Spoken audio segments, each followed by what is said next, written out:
قال النبی صلی اللہ علیہ وسلم لا تغضب، نبی اکرم صلی اللہ علیہ وسلم نے ارشاد فرمایا کہ کسی پر غصہ مت کرو۔ بظاہر دو لفظوں کی حدیث ہے، لا تغضب، غصہ مت کرو، کسی کو غصے سے پیش آنے کی وجہ سے پریشان نہ کرو، کسی پر اپنا غصہ ظاہر نہ کرو۔ لیکن اس کے اندر دو تین باتیں ہیں، نہ ہمیں اس حدیث سے یہ سمجھنا چاہیے کہ بالکل غصہ نہ کریں، اور اس حدیث کا مفہوم سمجھیں۔ نبی کریم صلی اللہ علیہ وسلم نے ان لوگوں کے بارے میں بیان فرمایا کہ جو بلا وجہ ہر کسی پر غصہ کرتے ہیں، ہر ایک کے سامنے غصے سے پیش آتے ہیں، کسی سے لین دین کا معاملہ ہو تو غصے سے پیش آتے ہیں، کسی نے کوئی ہمیں بات بتلائی، ہمیں ناگوار محسوس ہو گئی تو غصے سے پیش آ گئے۔ تو یہاں تو جائز ہے غصہ نہ کریں، لیکن کچھ جگہوں پر غصہ کرنا چاہیے۔ جیسے استاذ اپنے بچوں پر، طالب علموں پر غصہ کرے،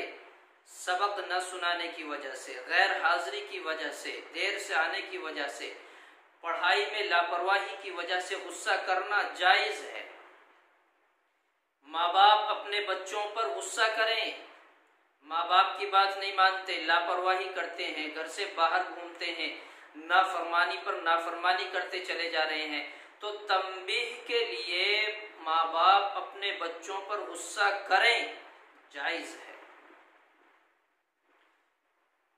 اپنے ماتحتوں پر، اب ان کے اندر اسٹوڈنٹ ہوں، طلبہ ہوں، یا نوکر چاکر ہوں، غلام ہوں، اولاد ہو، کسی بھی طرح کے ماتحت ہیں، ان پر غصہ کرنا شرعی طور پر جائز ہے، البتہ اصلاح کے لیے ہو، بلا وجہ غصہ نہ ہو، بلا وجہ غصہ نہ کریں۔ اور ایسا بہت کم لوگ کرتے ہیں۔ ہمارے ماتحت کوئی ہے، وہ صحیح کام کر رہا ہے، وقت پر کام کر کے ہمیں دیتا ہے، اس کے باوجود ہم لعن طعن کریں، غصہ کریں، یہ جائز نہیں ہے۔ اس کے علاوہ بلا ضرورت ہم غصہ کرتے ہیں، ایک دوسرے کے ساتھ غصے کے معاملہ کر رہے ہیں، دوسرے سے غصے کے ساتھ پیش آ رہے ہیں، خندہ پیشانی کے ساتھ پیش آنا چاہیے، غصہ نہ کریں۔ نبی علیہ السلام نے ان کے لیے فرمایا، غصہ شیطان کے تیروں میں سے ایک تیر ہے، اور غصہ آدمی کو اس طرح کھاتا ہے جیسے کہ لکڑی کو دیمک کھا جاتی ہے۔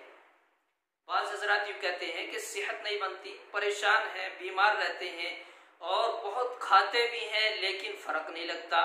تو وہ غصہ کھانا شروع کر دیں، غصے کو پینا شروع کر دیں، انشاءاللہ صحت بھی بنے گی اور آپ خشاش بشاش بھی رہیں گے، خوش بھی رہیں گے، کوئی پریشانی آپ کو نہیں گھیرے گی۔ صرف ایک کام کرنا شروع کر دو، غصے کو کھانا شروع کر دو، غصے کو پینا شروع کر دو۔ پھر آپ کو مشروبات پینے کی ضرورت نہیں ہے، آپ کو دیگر مغزیات پینے کی ضرورت نہیں ہے، آپ غصے کو پی جائیں تو انشاءاللہ آپ کی صحت برقرار رہے گی، دین باقی رہے گا، لوگ آپ پر بھروسہ کریں گے، آپ کو اچھا کہیں گے، یہ ہمارے لیے نفع بخش چیز ہے۔ تو ہمیں اس بات کا خیال رکھیں کہ ہمیں کس جگہ غصہ کرنا ہے اور کس جگہ غصہ نہیں کرنا۔ ایک جگہ وہ ہے کہ ہمارا غصہ کرنا جائز ہے، وہ نفع دے گا،